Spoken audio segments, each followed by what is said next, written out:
Hey guys, it's Matt Hanham here and welcome to the Amplify Your Business podcast.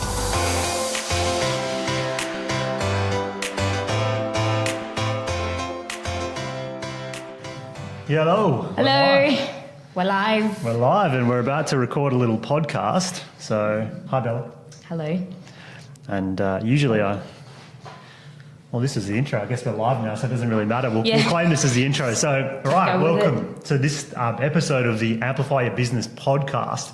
I'm Matt Hanham, and today I'm going to work really hard and try and pronounce Bella's surname. So, Bella Ndayikese? No?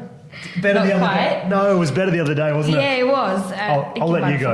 I'll let you go. Bella Ndayikese. Ndayikeze. Yeah, that's there we good. go. Okay, good. So Bella Ndayikeze. Yeah, that's all right, good. welcome. And look, so today, slightly off the path. So Bella's joined us at Visible as an intern, but she's got a pretty incredible story, and I thought she'd be an excellent person to jump on and have on one of our podcasts as we get this thing rolling. So, Bella, why don't you tell us a little bit about yourself and just tell us a bit of your story and how you got to where you are now. Yeah, look, I'm really excited to be here at Visible. My interest in social media has grown really big, so I'm exploring my options. I'm currently 21 and just started a new business, just kicking off at the moment. I was going at uni, studying a media and comms,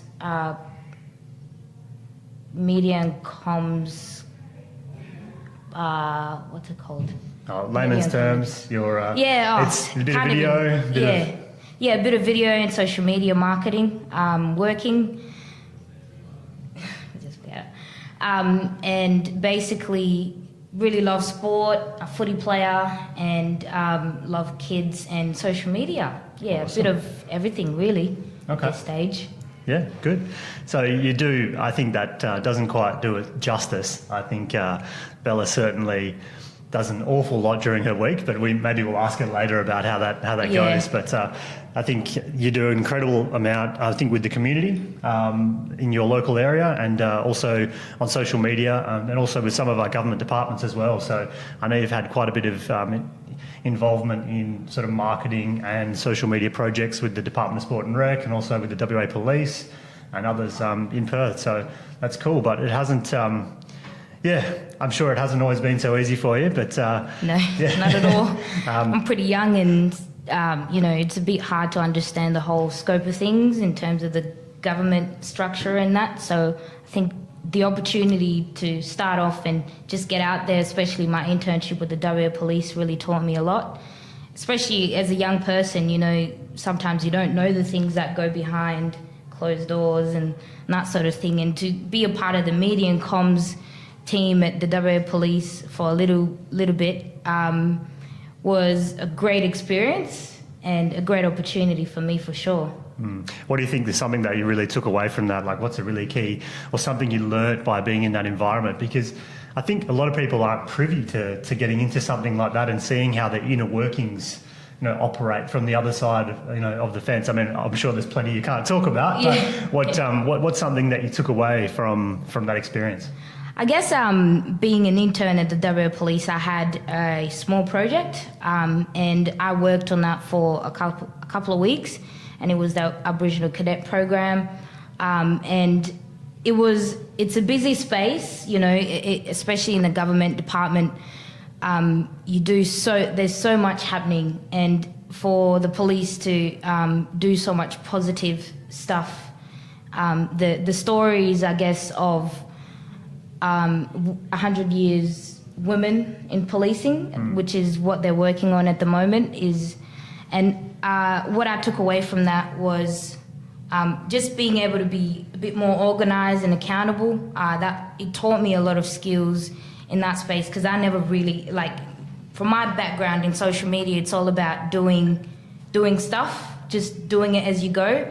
Whereas at the police, it's taught me to be more planning, which is what I'm learning here now at the moment, and also just doing positive stuff and getting out there and getting as much content out there to promote a good message. So what you're trying to say is there's a lot more layers of management and approval to get through. Yeah, absolutely. I'm sure it's not quite the same here, but no. Yeah, when I can understand, we have a lot of people that come and work with us, and they're used to sort of just operating on the fly. And as you work with bigger organisations, and certainly the WA Police, they need to be very careful about their presence and what they put out there. So that would be a new experience. I'm pretty sure it would go across all government departments. Oh, absolutely. You know, yeah. And a lot of big business as well. And I think one of the big challenges in business now is how do they let sort of individuals operate and help work with their community online, whilst still controlling to some extent, who they are and what their brand's doing. And I think a lot of the big companies are struggling to sort of let go, and their legal departments are looking over everything, and they're creating this. They're almost hurting themselves because they can't let the people out there on the ground or in front of the phone or in front of their computer engage with the community like they would if they walked in their front door. Yeah, absolutely. Yeah. I agree, but I think there's some sort of freedom in not-for-profits organisations, but it's just a matter of actually doing it and posting and getting out there rather than worry too much about the physical work. I mean, it is very essential, but it's also important to get online, because that's where a lot of clients are, and a lot of, I guess, young people for organisations that work with youth and so on. So you're quite passionate in that space, and I certainly know that. So do you want to let us know a little bit about what you do, sort of half of your week really, and try and cram in? So I'm currently working with the Edmund Rice Centre. It's a not-for-profit charity based in Mirrabooka. They've just literally changed their branding to Edmund Rice Centre WA. And I guess what I do is I manage 3 projects, and that's leadership, arts, and an AFL program for young people. And it's a tough job, and a lot of it requires me to coach and mentor the young people on the ground, and to be there at the park and go out there and actually talk to the kids, to the families. So it's a tough job, but I've realized as a young person, I'm able to have that influence online as well, talking to them and creating groups and that. And I think that's important. And my role there is probably the toughest job anybody can ever have, because I'm dealing with kids from a different background, kids who come from really diverse backgrounds, especially in their home environment. They're either refugees or newly arrived, don't even speak English.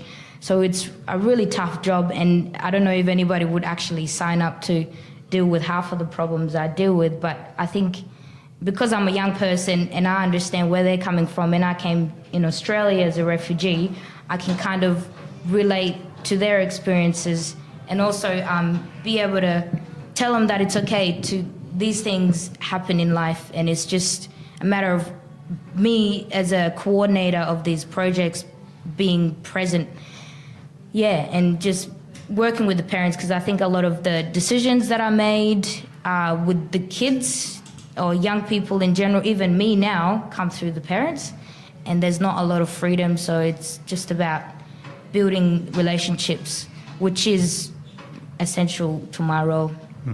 So it's not for the money? That's for certain. I remember I actually started off as a participant with the Edmund Rice Centre, and then I became a youth leader, and then I learned a little bit. Mind you, I used to be a violent child because I witnessed a lot of violence in the family. And when I started doing sport and I started getting a lot of support from the staff at Edmund Rice, I realized that the Joe, who is the coordinator there now, used to come to my house, after hours. He used to visit the family and just get to know us a little bit. And I realized he wasn't getting paid for that. And that him doing that, coming to know the family, was probably more crucial than me going to the program and participating, because there was a trust built between my mum and Joe. And then so he started picking me up and just taking me, and mum would just say, yeah, go for it. And Joe would put more volunteer time in getting to know people, and especially on weekends. I don't get paid for my weekend work, like when the kids have games and stuff. And so I just naturally started volunteering and doing that, and I realized it was really effective. It was working for me, and I was getting the kids, and the organisation was happy. It's quite amazing, really, and I think not quite what you sort of said in there, but something I really sort of linked back to, our topic of, our conversations is the impact that you can have with digital accounts and social media. And I think it must have been such a tough job, 10, 20 years ago to be able to reach a lot of people. And I just think that just hearing how you're able to sort of leverage, the community and actually just get to people and talk to them, perhaps even in a situation where they wouldn't necessarily want to talk to you face to face, but you might actually be able to connect with them, just by a message or otherwise. It must be a real boost to what you do. Absolutely, and I currently do social media for the Football Commission, WA Football Commission, and I guess the content that I execute is very effective. The community genuinely want to find out how Indigenous people or Aboriginal people are doing in footy, in sport, which is what I'm mainly doing, and just being able to promote that positive message across the board, not just Facebook, but Twitter, YouTube, and Instagram. I'm seeing a lot of positive feedback, and I ask for that quite a lot. And being able to reach out that way, at the same time, we are doing the hard work on the ground. So we're going out there, we're delivering a service to, people who need it. So kids at risk and so on. But our presence also online is super important. It's awesome. It's really amazing because a lot of people, I think certainly a lot of business owners they like to throw it over the fence, and they like to say, when I make some money and when I do this and that, we'll step up and sort of help. But right from a young age, you're really getting involved in the community and helping out, and that's really awesome. Yeah. Cool. So let's talk a bit more business, or a bit more marketing, a bit more social. So yep. What platform are you really excited about at the moment, and why? I think Facebook. Facebook is always going to be a platform that excites me because it's always expanding. There's so much happening. And I know there's a bit of move into the advertising space in terms of the Facebook marketing, but I think it's growing. I think there's about 700 billion users. Yeah, I haven't looked at a recent number, but... yeah, I'm just going off my head. 700 million?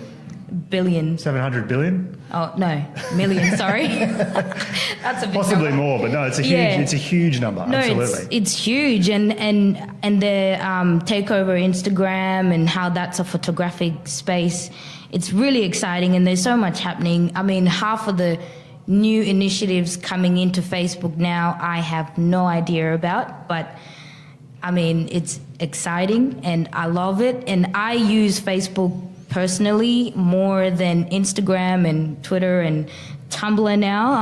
I used to be a big Tumblr girl, but now it's sort of like Facebook is the space. You've got photos, you can do pretty much anything. You can almost write articles, you can import folders and files and so on. And you can create groups. It's like your whole life is on Facebook, but I mean, it's just how the world is working at the moment. So I'm certainly excited about that platform more than any other.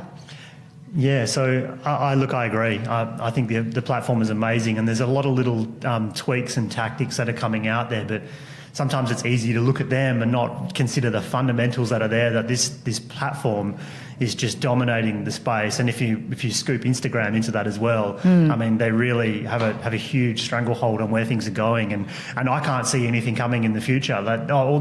Something will come in the future, but at the moment I don't really feel like there's anything really sort of lapping at its heels at this point. I mean, it really is just taking a further step of domination, and it is our personal lives, but it's also commerce, and it's taking a really personalised approach to commerce now that we've never seen. So where do you sort of see it going? And I know I'm sort of leading this question into video for you because I know that's a big part of what you do. But how do you think it's going to sort of progress in terms of video and create the situation where it's easy for the average user or the small business owner to get involved? I guess from my point of view, just recently reading articles that Facebook is going to be showing videos that are longer. I think that's a good opportunity for, I guess, businesses and organizations to be able to film videos rather than be just trapped on making short videos. But I also think that small videos are also effective, but just reading that article, it opened my eyes that they're leaning more towards the sort of news type of videos and execution of videos.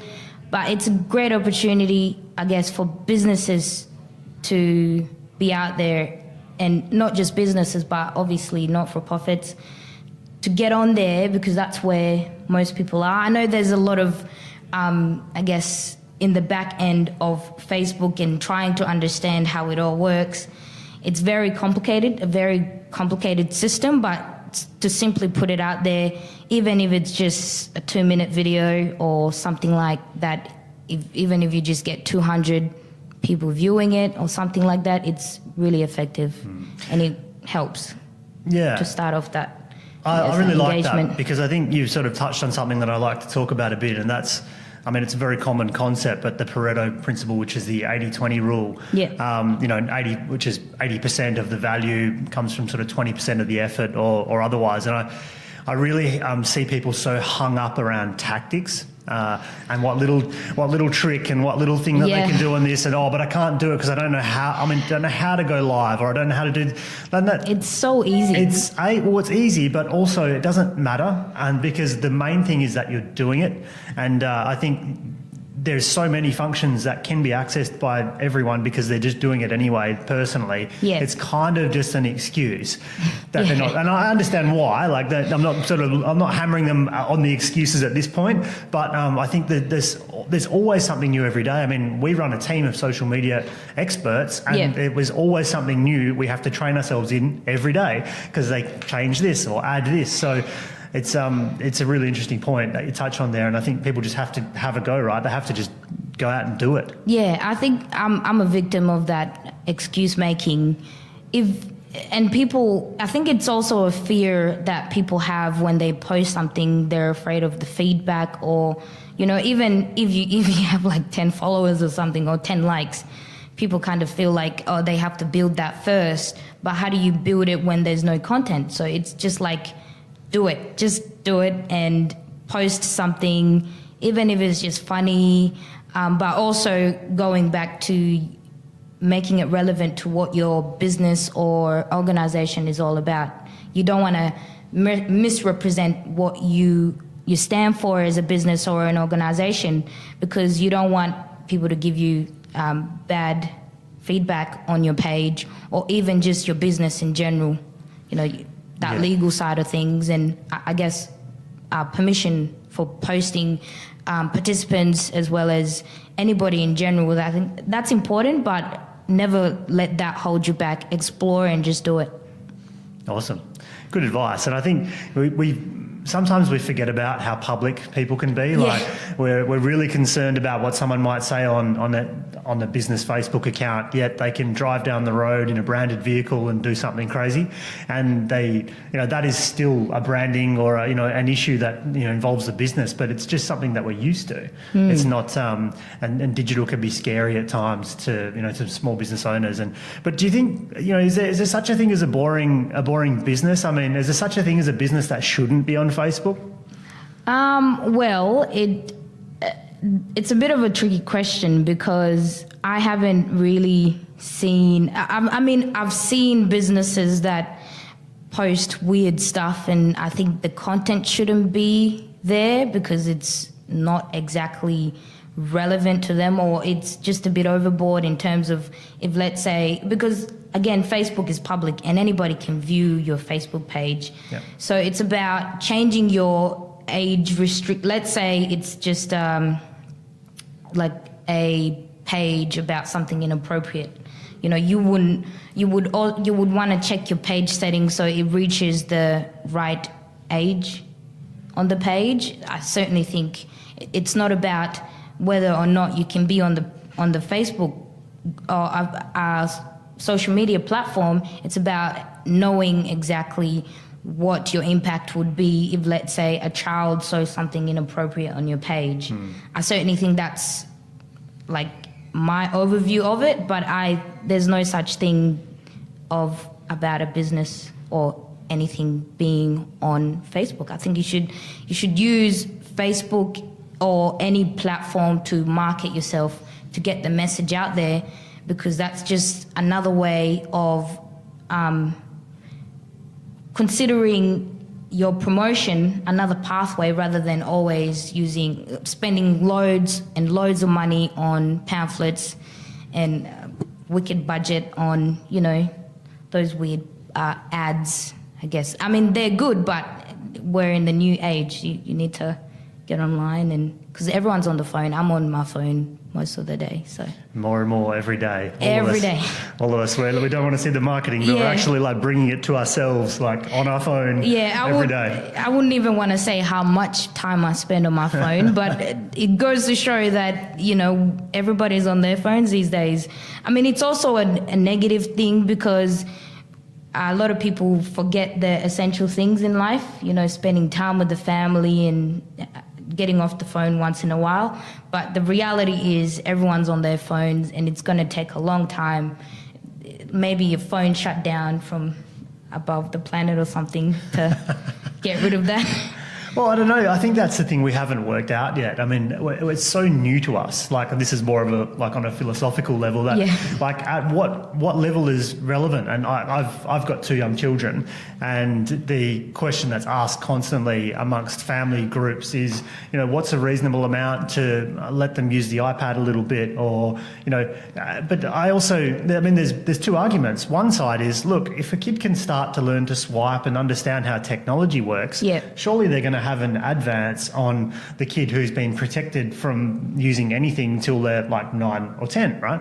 On the flip side, you don't want to do it too much. Is it going to affect their eyesight? You know, we don't know any of these things until another 10 or 20 years sort of rolls through and we've had the data, you know, to actually really look at it. But and same goes with the family units. And at what point is it reasonable? Because I mean, how many times have you gone out for dinner and seen like a table and everyone, everyone is just on their phone like this? Are they just posting? You know, are they just posting their dinner and then they're all going to talk to each other? So, like, what do you think? Yeah, those questions are very intriguing because, like, I mean, nobody has a definite answer because everyone's got the freedom to do what they want in life. And especially for parents, they have to make the right decision, especially for children. But then there's the question of, would you rather your children, you know, I mean, I'm speaking from the parents who don't like their kids to go out at night.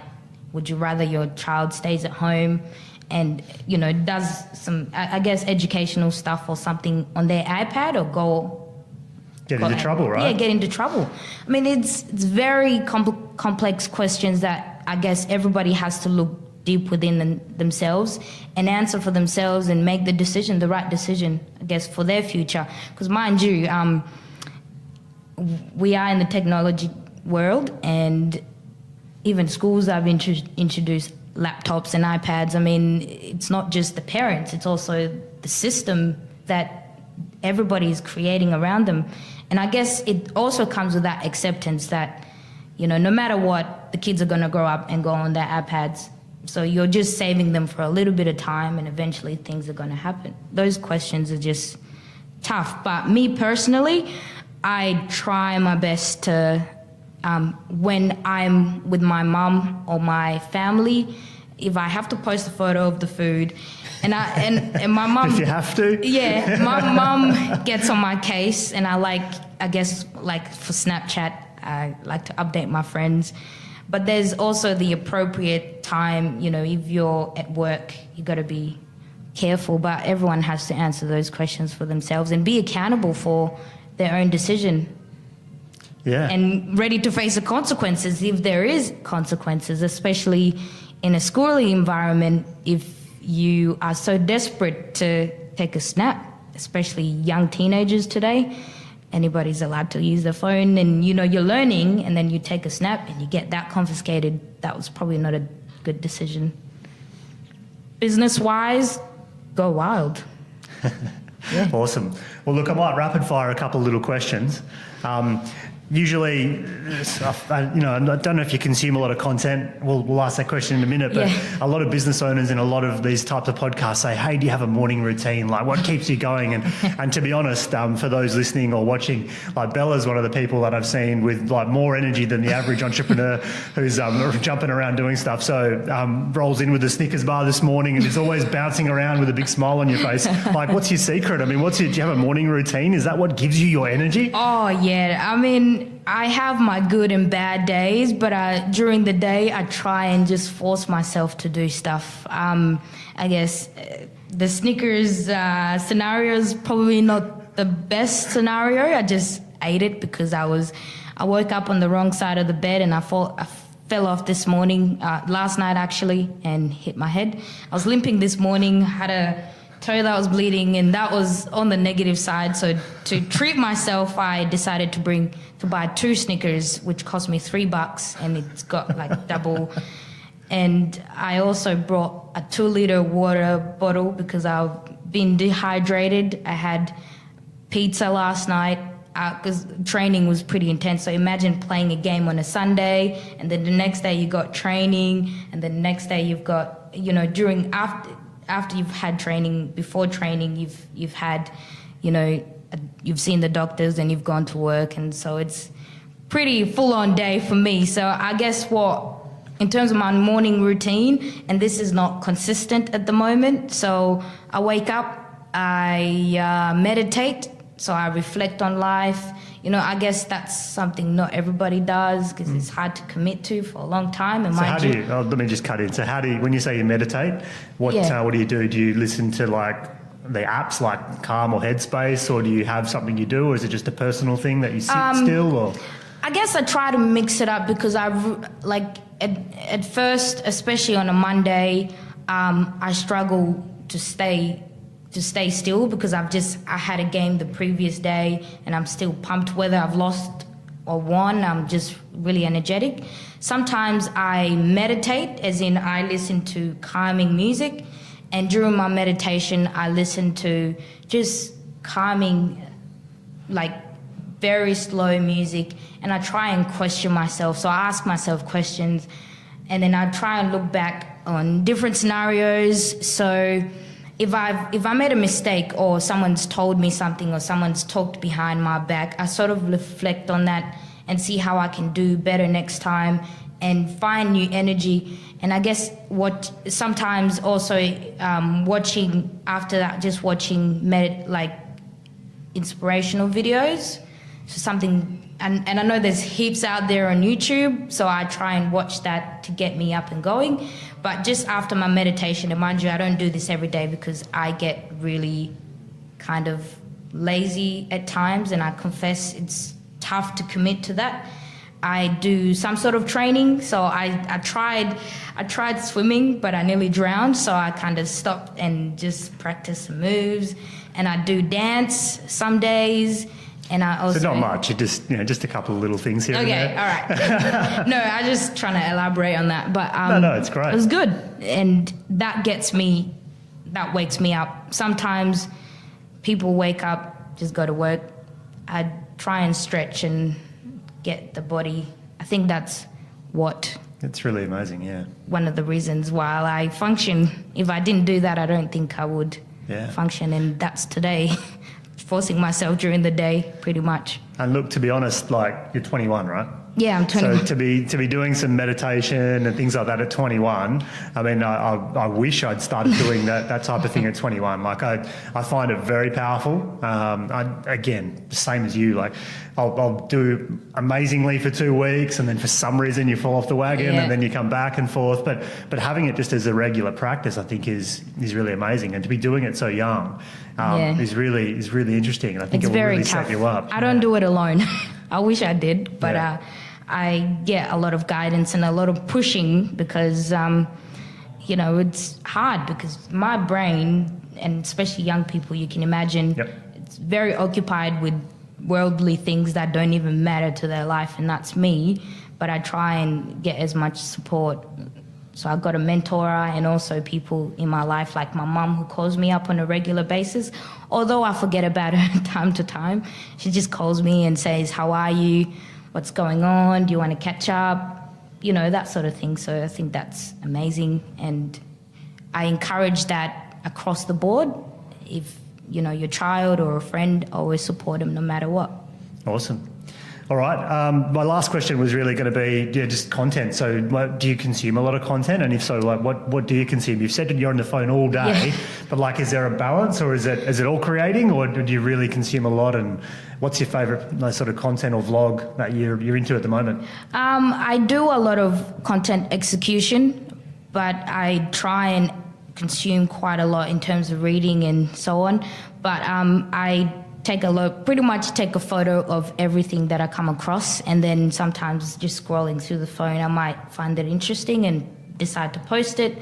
I currently manage about 30 Facebook pages, and it's a nightmare, but it's good. So I do have a requirement that I have to post at least once a week on those pages, so you can imagine how much I'm putting out there. And a lot of it is based on not necessarily, you have to post this, you have to do this. It's almost like if I find the content, just do it.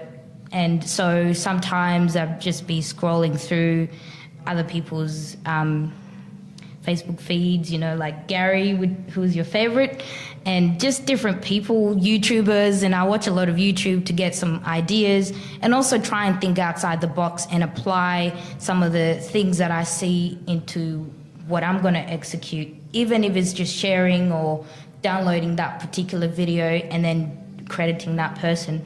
I do a lot of that, and I explore a lot of apps. So I guess some of the apps I use to create engaging content is things like Pixlr, VS Code, and all these weird little apps that are very engaging and very fun to use to execute the content. Boomerang, certainly for Instagram and all that. So it's a lot of content execution, but also content intake. So it's good. Awesome. Yeah. Well, look, it's been a great chat. Just to wrap it up, just thank you very much. Thank you for having me. You've been here for a week, 2 weeks maybe, and I thought, what, let's just get you in and have a chat. Why not? Let's do it. But awesome insights. There's some really good takeaways there for the business owners or the aspiring business owners that are sort of listening to this, and anyone interested in marketing. And is there, if people wanted to find a bit more about you or Edmund Rice, where should they go, and what are the accounts that you would like to sort of push forward? And we can link some stuff up, but what do you think? Well, I think Facebook is one of my favorite. Being here at Visible, I've also learned a lot of other platforms, Instagram, I don't quite know the usernames, but Twitter and all that, but Edmund Rice Youth Leaders, Visible, which is my current workplace, so Awesome. Well, look, we'll link you up a couple of spots in the show notes for everyone. But thanks very much for jumping on, and look forward to some more content coming out from you and being involved in the company. Really excited to be a part of the Visible team. It's the first internship I've had in terms of social media, content and execution and so on. So I'm really excited. Awesome. Thank you for having me. Thank you. Cheers. Yeah. Hey guys, Matt Hanham here, and I really hope you enjoyed that episode of the Amplify Your Business podcast. I hope you got some awesome value out of the experience, and I'd love to hear comments below, or if you want to share it with your friends, that'd be great too.